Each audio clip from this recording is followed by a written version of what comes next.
Hello everyone and welcome back to another video. In today's video I'm going to be giving my personal review on the Revi OS 11. If you don't know what this is essentially kind of a tweaked version of Windows 11. It removes bloatware and telemetry, all of that stuff that most people don't want on their computer. Some people care about it, some people don't. It's kind of all personal preference, but anyway, let's get into it. Alright, so I'm going to be quickly throwing in a little clip here on how to install the operating system. First thing you want to do is go to a browser of your choice, and then you want to look up Revi OS, and then these two should come up depending on what search engine you're using. I'm going to click on the very top one, and the page that you should get should look roughly around like this. You're going to click Download Revi OS. Click ISO, and then click the Windows 10 or Windows 11 download here. For me personally, I'm going to be selecting the Windows 11 and I'm going to download it from MediaFire. Now, make sure not to click on too much of the sketchy links here, depending on where you download it from. Like I said, I'm using MediaFire. This is a little bit more of a sketchy one to get it from, but it is a pretty fast one as well. So, I have an ad blocker here, and it's just going to quickly ask me to verify, so I'm going to do that. And then you can quickly download it, and your OS or ISO will have a 10-second waiting point here on the MediaFire, and then after this 10 seconds, it will just start downloading as shown up here. Oh, I have to click get link, click download, then it'll start downloading. So, after that, you want to open a new tab and look up Rufus Download. Rufus is a tool to create bootable USB drives, as shown right here. So you're going to want to go to this website, and you're going to want to click the newest available here. So for me, it's Rufus 3.22. Going to click that, and it's also going to start a download up here. And I will see you guys once my ISO has finished installing. Alright everyone, so my installation of the Revi OS and Rufus have completed. So, once these have completed, you're going to want to open Rufus. You may or may not get an admin command, or not an admin command, but a prompt. Just click yes, and this will open if you do get that prompt. So now from there, you want to select the USB you wish to put this ISO on. Now, I will state that this needs to be, I believe, an 8 GB or higher USB. I don't think anything below that will work. But let's just say you have that. So let's get on to selecting the ISO. So you see here, you're going to want to make sure this is on disk or ISO image. It'll say please select. So you're going to click select here. And then wherever you install it to, you're going to want to go there. And then you're going to click on the Revi OS and click open. Now, you can see all of this is created, but you need to make sure that you know what type of BIOS supports what format it's going to be using. For me, mine supports both, but I'm going to just be doing the default one it gives me, the GPT. And then you also have a UEFI non-CMS option right here. So please, before you do this, make sure you know what type your BIOS supports. And if you don't know how to do this, just look up your motherboard model and name, and you should be able to find out through there. So there's a couple advanced options here. You may go through those if you want. I'm not going to for the video purposes. And then a volume label, you may name this what you want. It is going to rename your USB drive to whatever you name it, or to this right here if you leave it as default. So once you have all of this set up, you're going to want to click start right here, and depending on your USB speed, this will take some time, and then it will tell you when it is completed. Now, when you get this installed and you boot into your BIOS and etc., this will be like a normal Windows installation, except you won't have to necessarily pick what Windows version you want. It's just automatically going to give you Windows 11 Pro or 10, depending on which variant you got. But for the video purpose today, it is going to be Windows 11 Pro, but the Revi version. So just keep that in mind. Alright, so the first thing I'm going to be going over for this operating system review is the amount of storage that it takes up on the install. So, normal Windows Pro or Windows 11 Pro takes around 22 to 24 gigabytes of storage on a fresh installation of the ISO. And Revi OS, if you go to your drive when you install it, it takes up roughly 10 to 12 gigabytes of storage.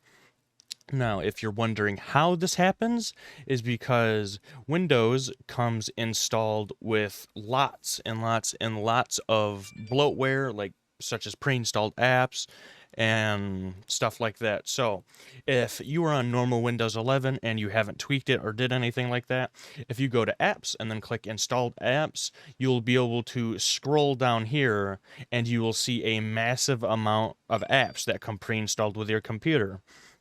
Some of those things that might come installed are like video player software, TikTok, Instagram, Spotify, and Solitaire is also one. And this OS basically gets rid of all that. Some of the stuff it comes installed with is the Microsoft Store, Terminal, Snipping Tool, Microsoft Paint, and a few other ones. Just very minimalistic, so it makes sure it's not using an incredible amount of storage. And it's basically letting you have as many free resources as possible. Alright, the next thing I'm going to be covering is the file transfer speed and other like types of speeds like boot up time and etc. with this OS. So, depending on what drive you have, of course, every speed is going to be different. For me, I have a NVMe M.2 SSD, and it is very, very quick. And on this operating system, Revi actually is quite faster than normal Windows 11. This, I'm not sure how they do it, but this operating system does come with a few registry tweaks.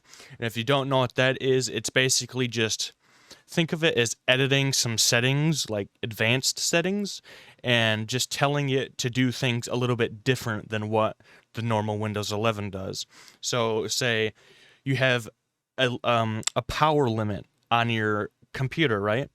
If you go edit the registry tweak, you can unlock that power limit. And a lot of people do that with older systems because they want, full power to their computer. So why not do that?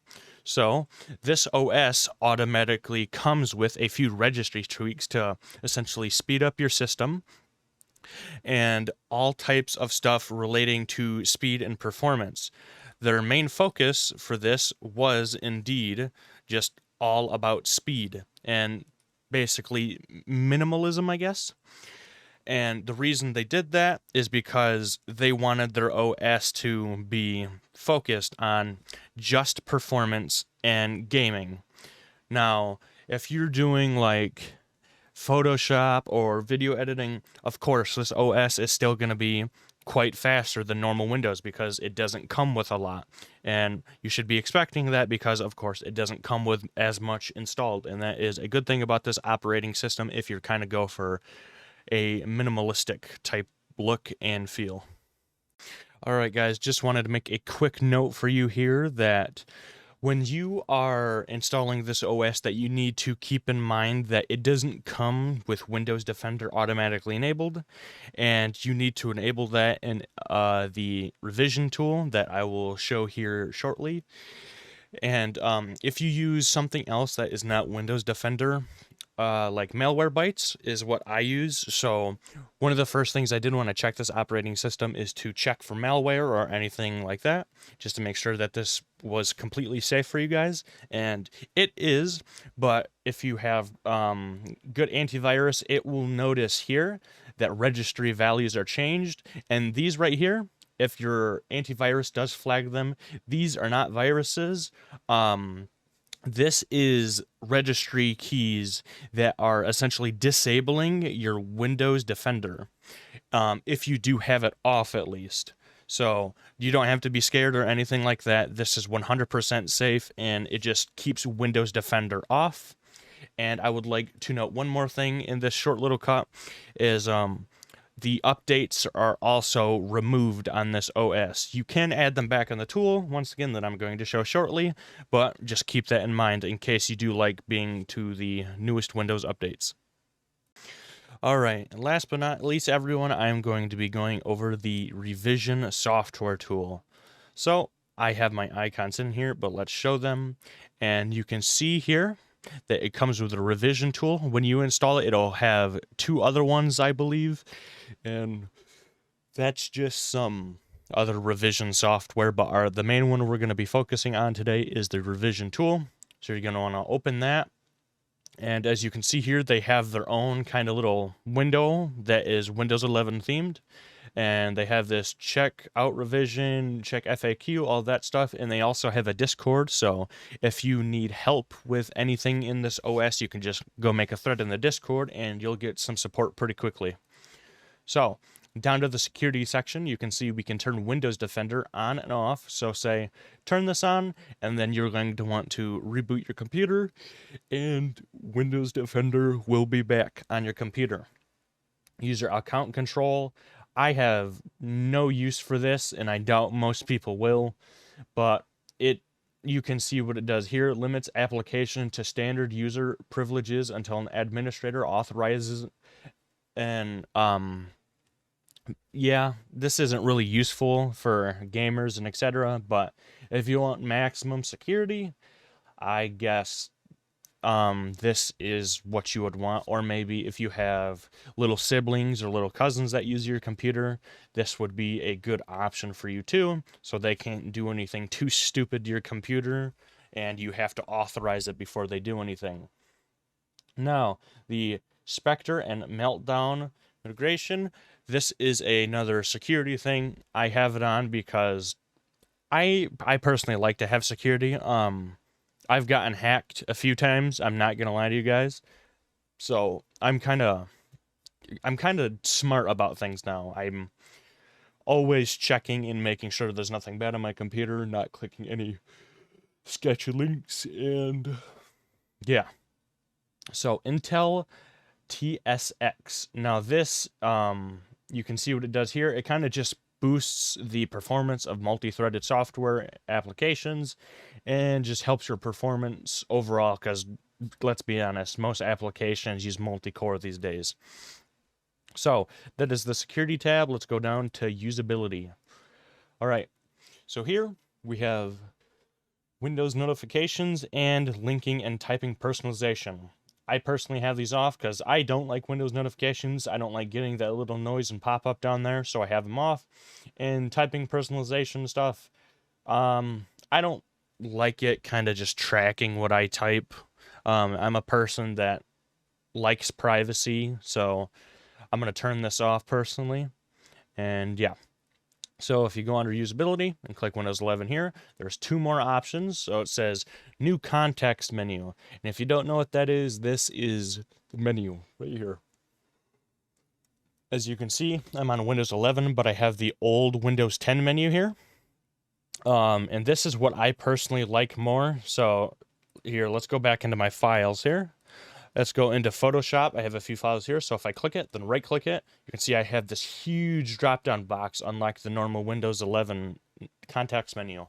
And I personally like that way more, so I choose to have the new context menu off. And File Explorer tabs, that has come in a recent Windows 11 update. And essentially what it is you can now create tabs up here to have multiple windows and File Explorer tabs running up here, so you can just quickly rotate in between them and get some stuff done. I don't mind it, so I keep that on. But yeah, this is kind of just personal preference tab right here. So going down to performance, I have all of these on. Super Fetch, it is kind of like... when you shut down your computer, it's going to save a file, whatever you were last doing, it saves into your storage. And then when you boot back up, it will basically boot up super fucking quick, like insanely quick. Sometimes I don't even get to see a loading screen. It boots up so fast. Enabling super fetch is only recommended for hard drive users, but I have an SSD, turned it on, haven't had a problem or anything like that, so yeah, I'm just going to keep that on. Memory compression. This is a option that basically utilizes your RAM to the fullest, or not utilizes, but makes it so applications don't use as much. And this is good if you don't have a lot of RAM. And of course, everyone's going to want to turn this on. I mean, I don't see why not, unless you have a super bad CPU here because it says it uses more CPU. But why would you not want to save RAM, right? So I might as well turn that on, because why not? Why would you not want to save RAM? Full screen optimizations and optimizations for windowed games. This is basically just when you start a game in either full screen or windowed, it's going to optimize your computer and try to get the best FPS out of it for you. So I have these on as well. And now we're going to move down to Windows updates. Now you see here, this is what I was meaning by the Windows update page was gone. You can disable it and enable it here. I have mine disabled, and because I don't want to get updates, I don't want to break my system. And then you also have a automatic driver updates feature here, which I have that off because I update my drivers manually because I might not want to go to the next driver depending on how stable it is. So I tend to look into the new drivers before I actually download them to make sure they're stable and their performance is decent and not unstable, stuttery, etc. So that is it for Windows updates. Let's move on to miscellaneous. And here you have the fast startup and hibernation thing. So, fast startup and hibernation, that is like the performance super fetch right here. This feature is somewhat like the fast startup and hibernation. So, as you can see here, you'll read what it does. It stores a file and stuff of what you were doing, and then it will just boot up with that file, and it'll boot up super quickly.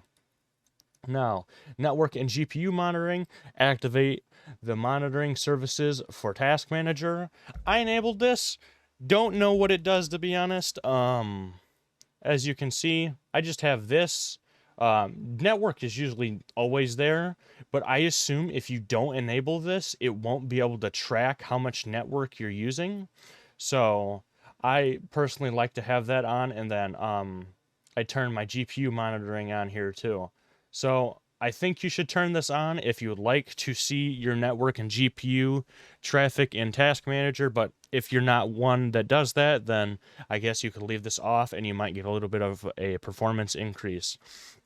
Now, the multi-plane overlay, MPO, recommended to turn off for NVIDIA GTX 16XX, RTX 3XXX, and AMD RX 5XXX cards or newer. Leaving this on could cause black screens, stuttering, flickering, and other general display problems. So, once again, I'm not a professional at this stuff, so I'm not 100% at what all this does, but I have this on because I haven't had any issues, of course, but once again, if you have one of these cards that it's saying here, do not turn it on, because once again, if you do, you'll have black screens, stuttering, flickering, or other general display problems. Now, I'm not sure why this would happen with those cards, but I assume it's just something to do with the hardware not mixing with something going on in Revi OS.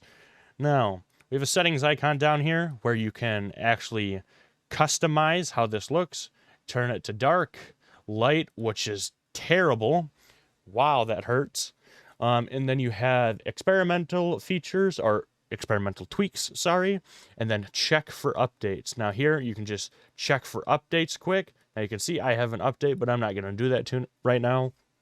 These updates basically will patch some of the settings here if they're not working for you, or they can also add extra settings. Now, show experimental tweaks here.